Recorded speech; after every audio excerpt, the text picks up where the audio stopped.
Today we are overanalyzing the NASCAR race with the most overtimes and the closest finish in NASCAR history. This is the 2018 PowerShares QQQ 300. Now, this is not my video. This is not my race. This is NASCAR's. This is FS1. This is Fox. This is not mine. Don't copyright me. So, hold on. So on pole was Daniel Hemrick and Kyle Larson.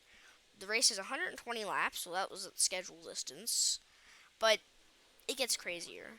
So Hemrick was able to get in line and start controlling the race for a good amount of time before three wide chaos ensued in the back, and Kyle Larson started challenging him for the lead on lap 3.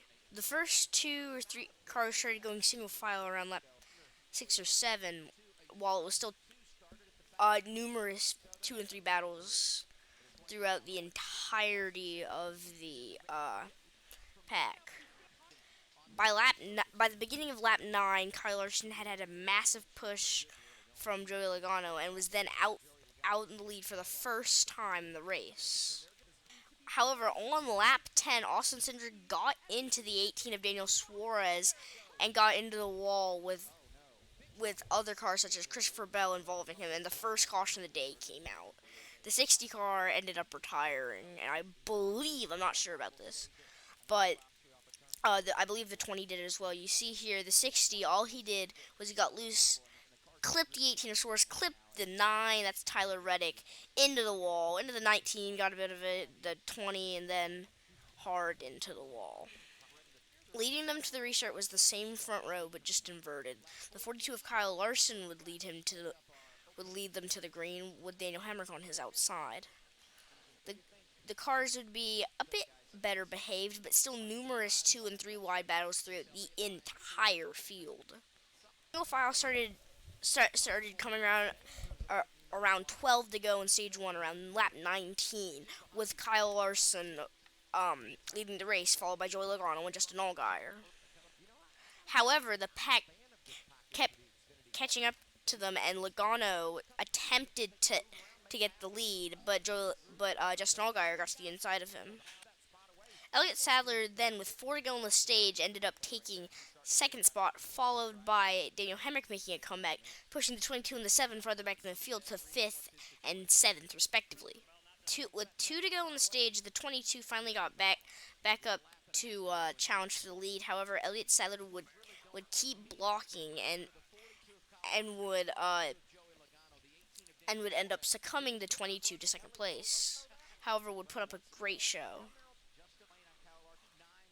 Kyle Larson would win the first stage, followed by Logano, Allgaier, Reddick, Sadler, Hemrick, and Nett, Suarez, Gallagher, and Custer. Pit stops would ensue as almost every car in the field went in the pit road, and the race off pit road was won by Elliott Sadler, followed by Larson, Allgaier, Almirola, Reddick, Suarez, Brown, Custer, Hemrick, and Ryan Truex. Elliott Sadler and Kyle Larson would lead them to the start of stage 2 already on lap 6. However, Eric Almirola would get up to the battle for the lead quite soon. However, would not have enough traction and speed to get to the lead to challenge Kyle Larson. However, with pushes and draft from Joey Logano, Eric Almirola did manage to get up to second and challenge the 42 for the lead as he moved behind him.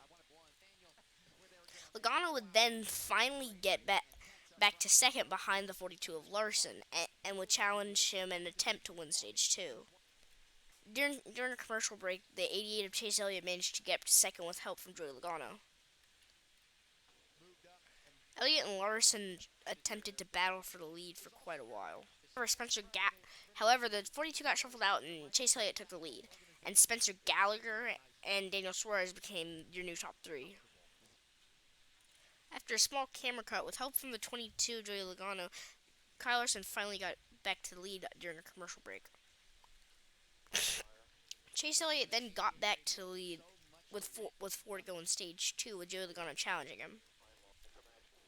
Finally, Chase Elliott ended up winning the stage with Almirola, Larson, Suarez, Gallagher, Ryan Truex, Austin Dillon, Reddick, Hemrick, and Justin Allgaier getting the stage points.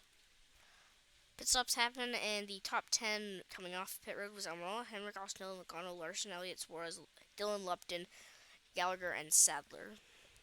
Eric Almirola and Daniel Henrik would lead them back to the green, while the field remained relatively calm with only about half the race being run.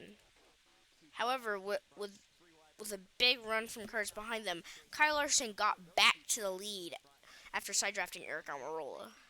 And, and Almirola got shuffled out, and the 22 of Joey Logano would get the lead. And then on lap 71, the 42 of Kyle Larson got a big run and a shove from and a good draft from Eric Almirola, and was almost able to get the lead.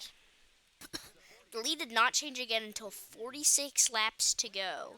When coming into turn 3, the 42 and the 22 battled extensively. However, the 42 kept battling with Larson. However, it would end up being Elliott Sadler to get the lead momentarily before Logano got the lead once again. Caution came out for one car. I'm not trying to see who that is. When it comes up, I cannot tell who that is. For the 54 that had blown up, that is Greg Galding. And almost everyone in the field decided to come in. Logano, Sadler, Elliott, Suarez, Annette, Truex, Reed, Almirola, Hemrick, and Custer were the first cars off pit road. The one of Elliott Sadler and the 22 of Joey Logano led them back to the green with 34 to go. The pack started getting really antsy as it was now 30 to go, and there was a lot of 2 and 3 wide throughout the entire field. However, most of the chaos didn't had yet to come, as there were only 38 cars still left in the race. However, Elliott Sadler got to the inside and was able to take the lead, but was then shuffled out by Daniel Suarez and Joey Logano coming into turn 1. Kyle Larson then stole the lead back shortly after. However, going into turn 3, the 11 of Blake Cook got loose, and Cole Custer got turned by other cars into the wall. The 38, the 21 of Daniel Hemrick, 76, and 35 of Joey Gase were also other cars involved in the 5th caution of the day. A few of the leaders came in under caution with 19 to go. Kyle Larson and Joey Logano would yet again lead the field to green, with Almirola, Suarez, and Austin Dillon for the first time being close behind them. However, with 15 to go, the 0 went spinning through the grass with Michael Annette as well. Yet again, the 42 and the 22 would lead the field to green, with Suarez, Reddick, Almirola, and Justin Allgaier close behind them, with 3 wide. But before more cars got spinning, the 01 with 10 to go. That was terrible wording. Then the 01 got spun by cars with 10 to go. However, most of the chaos had yet to come. However, this time it was Larson and Suarez. Suarez and Larson would lead them together. However, Logano would soon get to second. On the outside, it was Suarez and Almirola, and on the inside, it was the 42 of Kyle Larson and the 22 of Logano. However, they all soon tried to go single file, with the 18 stealing the lead momentarily. However, the 22 of Joey Logano went 3 wide, but the 42 of Kyle Larson maintained the lead. And with 3 to go, Elliott Sadler got spun out, bringing out the, I think, 8th caution. Or not 8th, 7th caution of the day. It was Allgaier and Larson to lead them back to green. However, Larson got turned and collected numerous cars, including Chase Elliott, Eric Almirola, Austin Dillon, the 15, the 22 of Joey Logano, the 38, the 52, and other cars. Coming to green, it was Ryan Reed and Tyler Reddick, 2 names that had not been up front all day, were ended up leaving the field to green, followed by Truex, Gallagher, Chastain, and Chase Elliott. They all attempted to go single file to save their cars as much as they could, with Ryan Reed stuck on the outside. And then by the 4 of Chastain, the 23 of Spencer Gallagher got turned, and therefore causing the third overtime of the day. With Reed Sadler, Elliott Chastain, Kaz Grala, Garrett Smithley, Alex Bay, and Ryan Ellis with the rest of the top 10. However, the 78 of Ryan Ellis got turned by other cars in the back, and, and other cars are spinning, and the caution did come out before that, and it ended up causing the fourth overtime. Overtime number 4 then started with Reddick, Reed, Sadler, Truex, Scralla, Smithley, Chastain, LeBay, Becquerel, and Clements. And then the caution came out for Dylan Lupton. And that would bring out the fifth overtime. Dylan Lupton got loose or something broke, and then spun around and had a heavy hit into the wall. And then it was Reddick, Reed, Sadler, Truex, Scralla, Smithley, Becquerel, LeBay, and Cole Custer in the top 10, leading them to the fifth overtime. The entire pack was extremely disjointed. With the top 4 under a blanket, it was Reddick, Reed, Sadler, and Ryan Truex, and they finally got to take the white flag. The first 2 cars, Reddick and Sadler, were quite disjointed. However, cars behind them were starting to band together and got really close to making to